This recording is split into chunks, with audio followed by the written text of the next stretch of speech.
1318페이지입니다. 스가랴 7장 1절로 14절 말씀을 합독하시겠습니다. 시작. 다리오 왕 제4년 9째 달 곧 기슬레월 4일에 여호와의 말씀이 스가랴에게 임하니라. 그때 베델 사람이 사레셀과 레겜멜렉과 그의 부하들을 보내어 여호와께 은혜를 구하고 만군의 여호와의 전에 있는 제사장들과 선지자들에게 물어 이르되 내가 여러 해 동안 행한 대로 5월 중에 울며 근신하리까 하매 만군의 여호와의 말씀이 내게 임하여 이르시되 온 땅의 백성과 제사장들에게 이르라.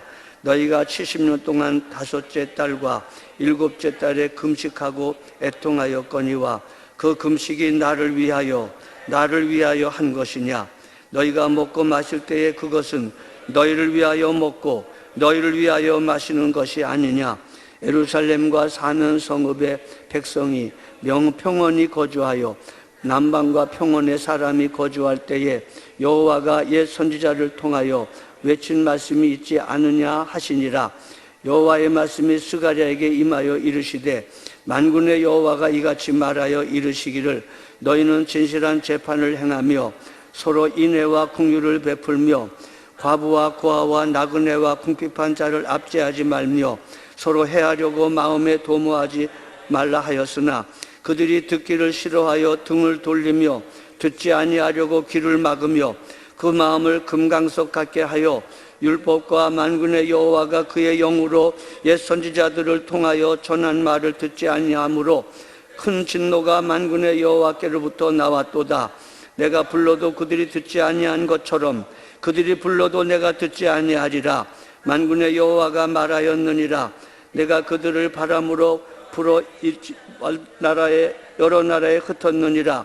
그 후에 이 땅이 황폐하여 오고 가는 사람이 없었다니 이는 그들이 아름다운 땅을 황폐하게 하였음이니라 하시니라. 아멘.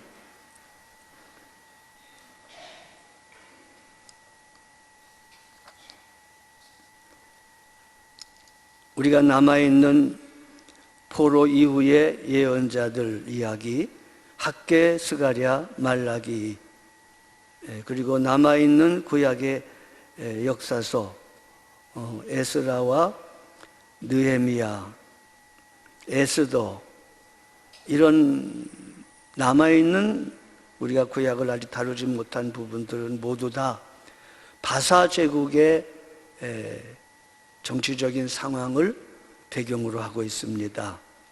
그래서 우리가 이 학개, 스가랴, 말라기, 그리고 에스더와 느헤미야,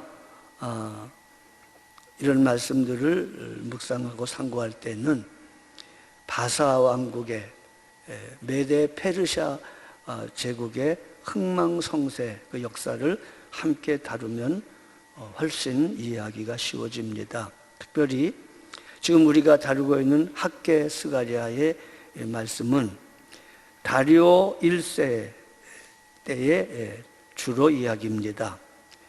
주전 522년부터 480년까지 약 40년 가까이 통치했던 바사 제국의 절정기를 이루었던 다리우스 1세.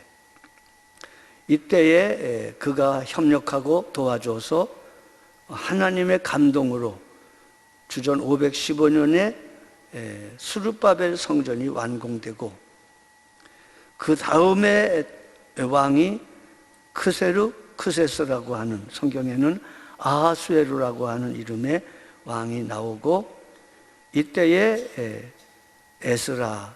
에스더가 배경이 되고 있습니다. 에스더가. 그리고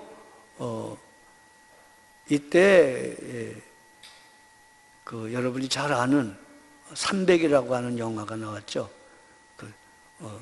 스파르타의 300명의 용사들이 싸우고 있는데 이 메데 바사의 왕이 바로 크세스 아하수에로 왕이었고 원래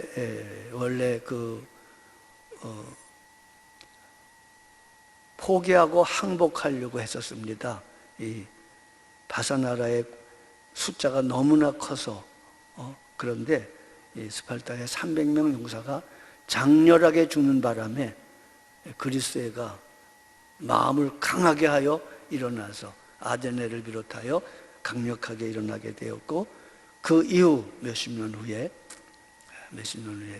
마게도니아의 알렉산더라고 하는 사람에 의해서 마침내 11번째 왕인 다리오 3세 때에 바사 제국은 망하게 됩니다. 바로 그 무렵이 바로 에스더, 느헤미야, 말라기의 역사가 기록됩니다. 오늘 본문에 우리가 스가랴서를 주일 2주 연속 말씀을 드리고 있습니다. 물론 주중에서도 여러 번 새벽 기도나 금요 기도회나 수요 예배 때 계속해서 스가랴서를 다루고 6장까지 다루고 이제 7장으로 왔습니다. 다시 한번 스가랴서를 개관으로 살피면 1장 1절로부터 6절까지가 스가랴서의 서론입니다. 그리고 1장 7절로 6장 마지막 절까지 8가지 이상, 7장과 8장은 2가지 메시지, 그리고 9장부터 14장 후반부는 장엄한 종말의 예언, 예수 그리스도의 초림과 재림에 대한 예언과 교회론과 구원론의 신비하고 깊은 말씀들이 기록되어 있습니다. 지난 시간에 다루었던 서론 부분에서 핵심 메시지는 내게로 돌아오라, 그리하면 나도 너희에게 돌아가리라. 오늘 우리가 읽을 말씀에도 너희가 내가 보낸 선지자의 말을 듣지 아니하였으므로 나도 너희의 말을 듣지 않으리라. 너희 금식하든지 별거 다 하든지 나는 듣지 않겠다, 그런 말씀이 나오는데, 지난 주일에 스가랴의 핵심 메시지가 내게로 돌아오라라는 회개에 관한 말씀이었다고 증거했습니다. 스가랴의 주제는 회복과 성결인데 이 회복과 성결로 들어가는 열쇠가 회개라는 것입니다. 그래서 하나님과의 바른 관계를 맺기 위해서 회개하여라. 조상들의 실패와 망한 것을 반복하지 않기 위해서 회개하라. 인생이 짧기 때문에 기회 지나가기 전에 회개하여라. 하나님의 말씀은 기필코 이루어지는 말씀이기 때문에 말씀으로 돌아와 회개하라는 말씀을 전했습니다. 그리고 여러분과 저의 일생은 결국은 하나님의 말씀이 이루어지는 인생이라고, 신명기 28장 1절로 14절의 말씀이 이루어지든 신명기 28장 15절로 68절의 말씀이 이루어지든, 아무튼 하나님의 말씀이 이루어지는 것이 세계 역사고 이스라엘의 역사고 성경의 역사이고 심지어 여러분과 저의 개인의 역사가 바로 하나님의 말씀이 이루어지는 것이다 라고 말씀했습니다. 오늘 본문에는 1절에 이렇게 됩니다. 다리오 왕 제4년 9째 달 곧 기슬레 월 4일에 여호와의 말씀이 스가랴에게 임하니라, 이렇게 시작합니다. 이때는 성전 건축이 한창 진행 중이던 때입니다. 성전 재건축이 4년 만에 완성되는데 재건축이 된 지 약 2년쯤 되었을 때에 하나님의 말씀이 스가랴에게 임했습니다. 2절에 보면 그때의 베델 사람이 그의 부하들을 보내어 만군의 여호와의 전에 있는 제사장들과 선지자들에게 물어 이르되 내가 여러 해 동안 행한 대로 5월 중에 울며 근신하리까? 라고 물었습니다. 이 무슨 말이냐 하면 성전이 불탄 때가 옛날 5월 7일이었습니다. 열왕기하 25장 이후에 나옵니다.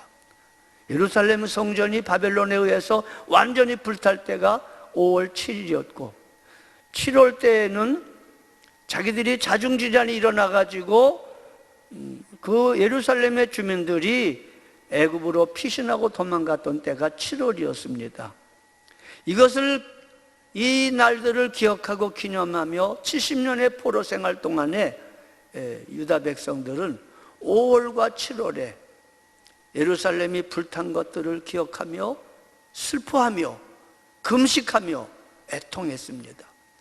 또 자기 민족이 바벨론의 보복을 피하여 애굽으로 도망갔던 그런 것들을 기억하면서 7월에 금식하며 애통했습니다. 그런데 지금 성전이 건축되는 이 마당에, 성전 건축이 잘 되고 있는 이 마당에 우리가 구태여 우리가 지금도 5월과 7월에 애통하며 금식해야 되겠습니까? 라고 정중하게 물어보는 겁니다.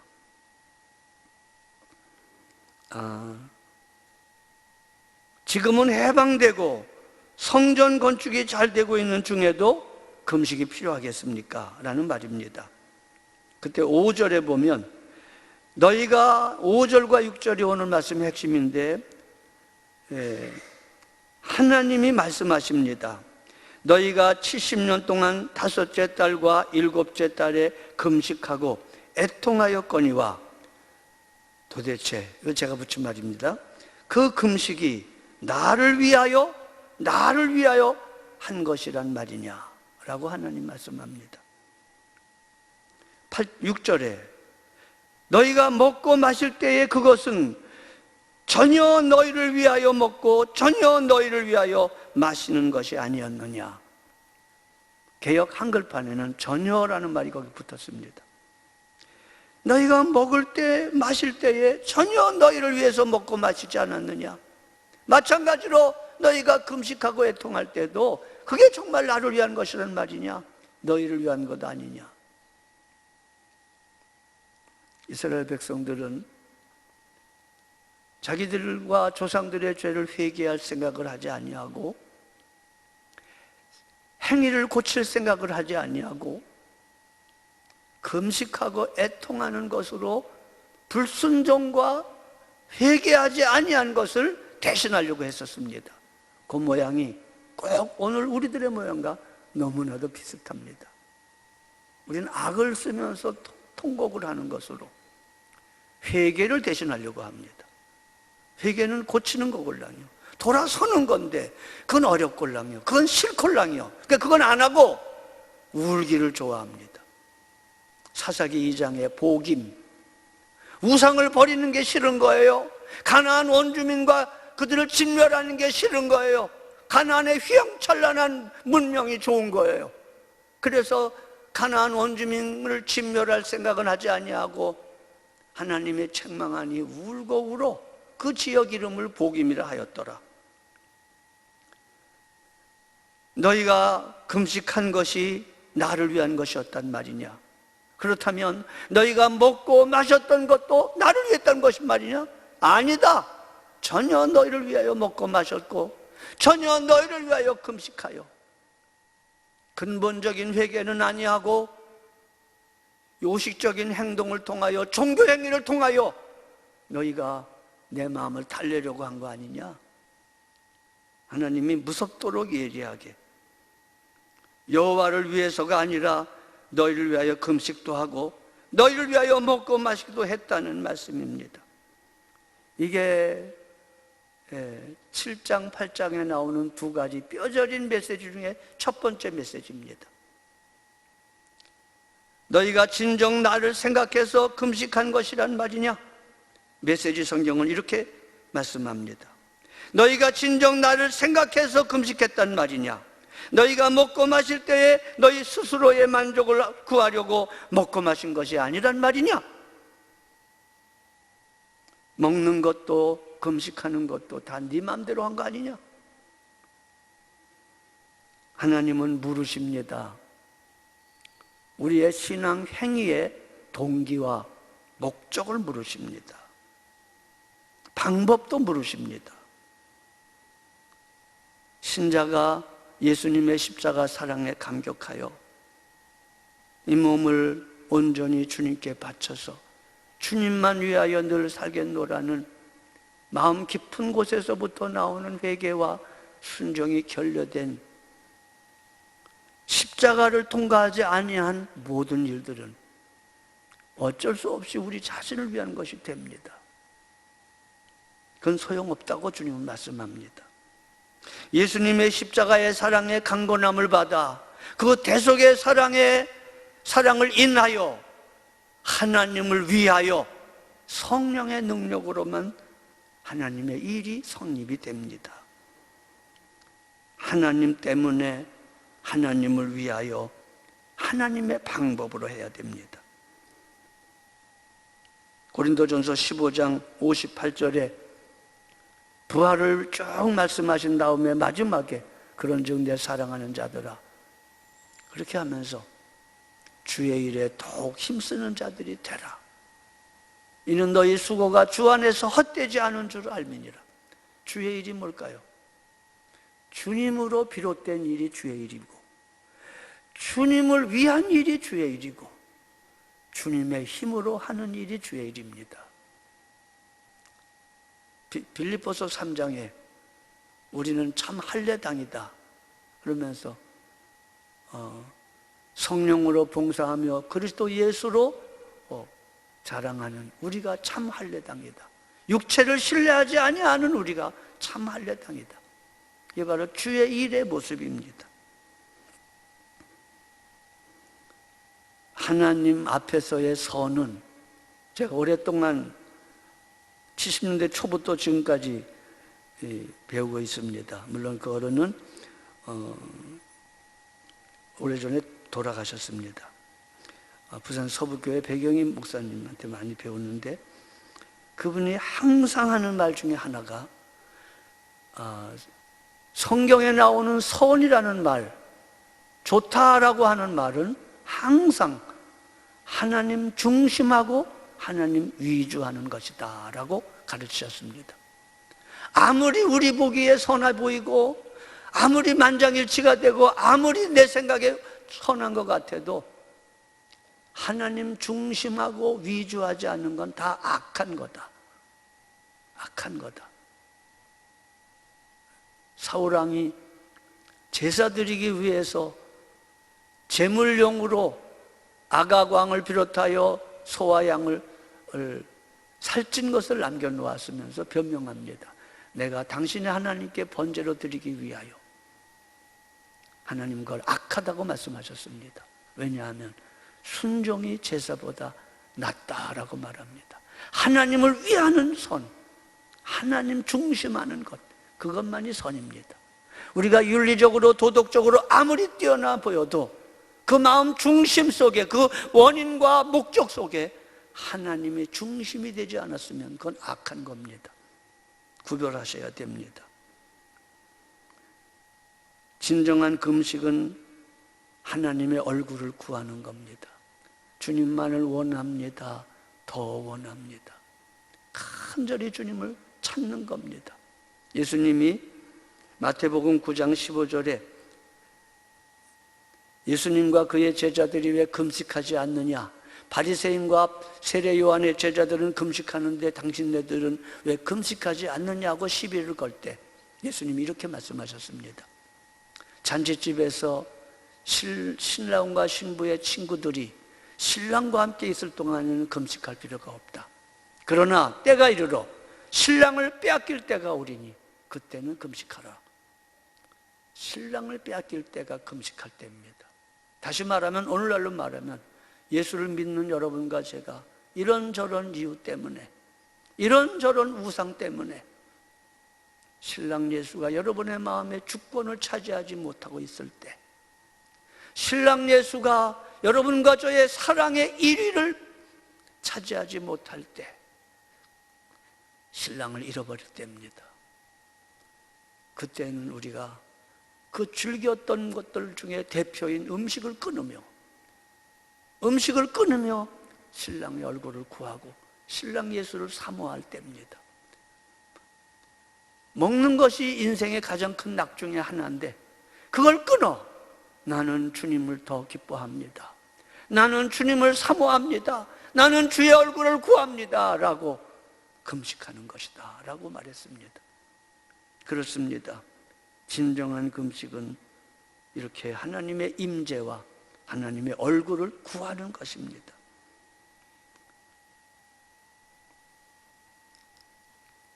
종교적인 헌사나 종교적인 언어나 종교적인 행위로 일상의 순종을 대신하지 말아라 라고 8절부터 14절은 계속됩니다. 하나님은 형식적인 금식보다도 순종을 원하시는데 그 순종이 멍석 깔아 놓아 여러 사람의 눈앞에 무대에서 하는 순종이 아니라 여러분과 저의 매일매일 일상의 삶 속에서의 순종이어야 한다고 말합니다. 우리는 여기서 속습니다. 우리는 장렬한 순교자는 될 수 있어요. 여러 사람 앞에서 장렬하게 순교를 하겠다고 하지만 우중충한 집안에서 짜증나는 가족들을 상대하며 그것을 비추고 정결하게 하고 하나님의 말씀으로 순종하는 그 삶의 현장, 일상에서의 기쁨, 일상에서의 감사, 일상에서의 순종, 이런 것들은 생각하고 있지 않습니다. 정말 주님이 원하시는 순종은 형식적인 금식이나 어떤 행사보다 여러분과 저의 삶의 일상에서의 감사, 일상에서의 순종, 그걸 원하십니다. 그게 바로 7절입니다. 예루살렘과 사면 성읍에 백성이 평온히 거주하며 남방과 평원에 사람이 거주할 때에 여호와가 옛 선지자를 통하여 외친 말씀이 있지 않으냐 하시니라.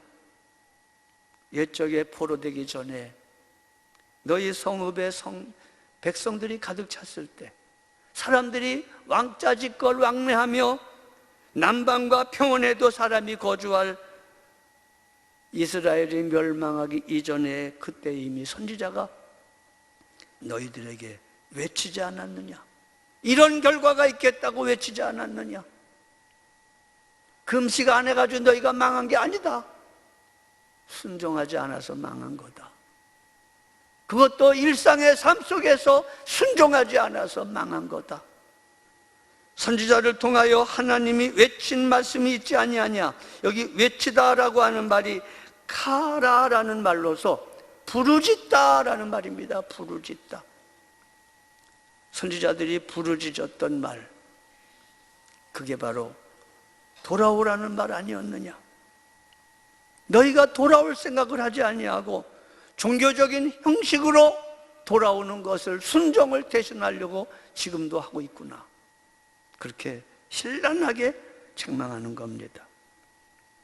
이스라엘이 사로잡힌 까닭은 일상의 삶 속에서 유다 백성들이 하나님의 말씀을 신명기 언약을 불순종한 것 때문이라고 말합니다.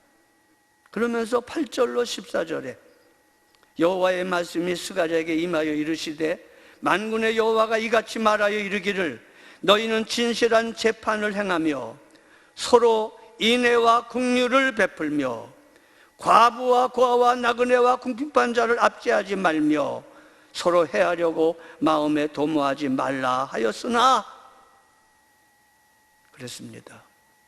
네 가지를 말합니다. 일상에서의 신앙생활, 교회만 열심히 나가지고 교회에서는 선남 선녀 같은데 집은 우중충하다고 생각하고 짜증난다고 생각하고 집에만 가면 화를 내는 것은 일상에서의 신앙이 아닙니다. 일상에서의 신앙생활, 삶의 현장에서 올바른 신앙생활, 진실한 재판을 하는 겁니다. 진실한 재판을 행하며 서로 인애와 긍휼을 베풀며 과부와 고아와 나그네와 궁핍한 자를 압제하지 말며 서로 해하려고 마음에 도모하지 말라. 이걸 이렇게 외쳤거늘 너희가 이 말을 불순종했느니라. 신앙생활에 정말 중요한 것은 하나님이 뭘 좋아하는지, 하나님이 뭘 싫어하는지를 아는 겁니다. 부부간에도 오래 살다 보면 뭘 좋아하는지 뭘 싫어하는지를 압니다.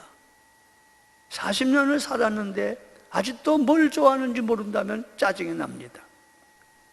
뭐 멀리 다른 사람하고 싸울 일은 없고 주로 부부싸움 많이 하는 이유가 왜 날 안 알아주느냐는 얘기죠. 또 서로 그렇습니다. 여러분, 하나님은 알면 알수록 고상하신 분이요, 감동되는 분이요, 사랑이 넘치게 되는 분입니다. 불행하게도 사람은 알면 알수록 냄새가 나고 실망하기 쉽습니다. 목사의 큰 두려움은 여러분이 저를 다 알까봐 걱정입니다. 어느 정도 거리를 두고 있는 이유가 그런 겁니다. 인간은 가까이 하면 냄새가 납니다. 실망합니다. 그게 인간의 한계입니다. 그러나 하나님은 가까이 하여 알면 알수록 감동이 되고 주 사귀어 살면 주 닮으리니 널 보는 이마다 주 생각하리. 하나님을 닮게 됩니다. 하나님이 뭘 좋아하십니까? 하나님의 속성과 성품이 무엇입니까? 하나님의 대표적인 성품은 인애입니다. 사랑입니다. 헤세드라고 표현되는 사랑입니다. 하나님의 헤세드, 하나님의 성실, 하나님의 자비, 이것들을 따라서 우리가 행하는 것을 하나님은 좋아하십니다. 하나님을 알고 하나님의 성품을 아는 것입니다. 하나님의 행하심의 원리를 아는 겁니다. 그러기 위해서 하나님은 몇 가지를 말했습니다. 올바른 재판을 행하라. 인애와 긍휼과 자비를 베풀어라. 고아와 과부와 나그네와 궁핍한 자를 압제하지 말아라. 서로 해하려고 마음을 도모하지 말고 선대하며 살아라. 그렇게 내가 카라 외쳤거늘. 율법을 통해서도 외쳤고 하나님의 영을 통하여 감동받은 선자를 통하여서도 끊임없이 외쳤거늘. 11절, 문제는 그들이 하나님의 말씀 듣기를 싫어했다는 겁니다. 우리도 마찬가지입니다. 맨날 얘기해도 듣고 싶지 않은 말은 안 듣는 성격이 우리에게 있습니다. 부부 사이도 그렇습니다. 내가 듣고 싶은 소리만 들으려는 그런 본능이 있습니다. 그래서 분명히 말했는데 안 했다는 거예요. 왜? 그거 듣고 싶지 않은 소리였기 때문에 그렇습니다. 이스라엘 백성들은 하나님이 말씀했는데 듣기를 싫어합니다. 11절, 그들이 듣기를 싫어하며 등을 돌리고 듣지 아니하려고 귀를 막으며 그 마음을 금강석 같게 하여 율법과 만군의 여호와가 그의 영으로 옛 선지자를 통하여 전한 말을 듣지 아니하므로 큰 진노가 만군의 여호와께로부터 나왔도다 라고 11절 12절에 70년의 바벨론 포로의 원인이 금식 안 해서가 아니라 듣지 않았기 때문에 불순종했기 때문이라고 말합니다. 그리고 이것은 우리들의 이야기입니다. 율법과 선지자의 말을 듣지 아니하므로 멸망이 임하였다. 여러분, 오래 믿다 보면 저나 여러분이나 빠지기 쉬운 함정이 길가밭 심정이 되는 겁니다. 설교 딱 시작만 하면 오래 믿은 사람은 저 본론, 서론, 결론이 뭔지 다 알아내요. 그리고 벌써 마음을 닫아버려요. 듣지 않으려고 결심합니다. 이 길가밭입니다. 난 평생 믿었어. 나 성경 여러 번 읽었어. 그러면서 율법과 선지자의 영, 하나님의 영을 통하여 말씀하신 선지자의 외침을 아야 돌아앉아 등을 돌리고 귀를 막아 듣지 않으려고 작정하는 그런 일들은 옛날 이야기만이 아닙니다.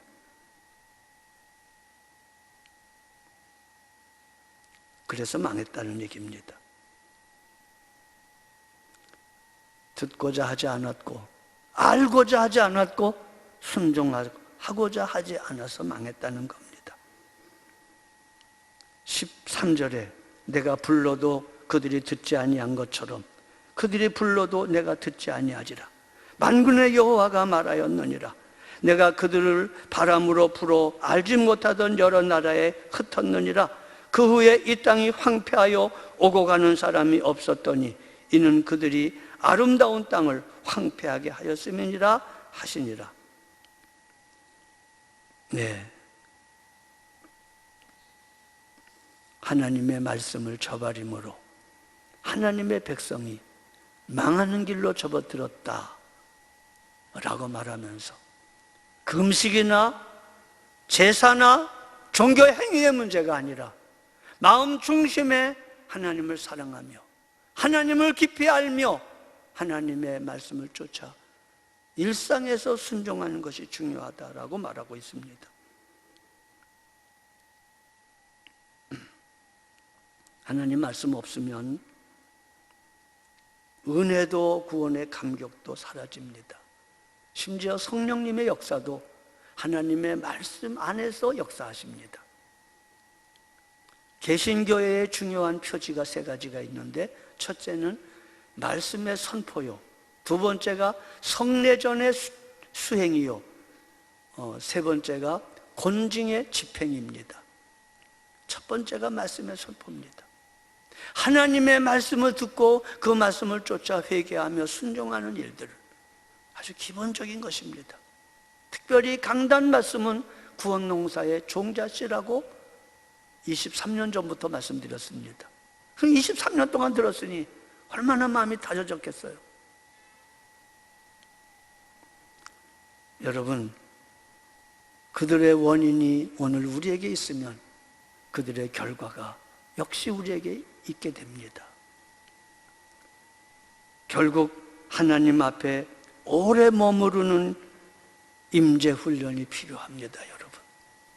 뭐니 해도 산기도 가가지고 벼락치기 은혜 받는 것도 필요하지만, 때로는 필요하지만, 그거는 간헐적으로 잠깐 있을 것이지만, 우리의 일상의 삶 속에서 많은 시간을 들여 하나님의 임재 앞에 머무는 훈련,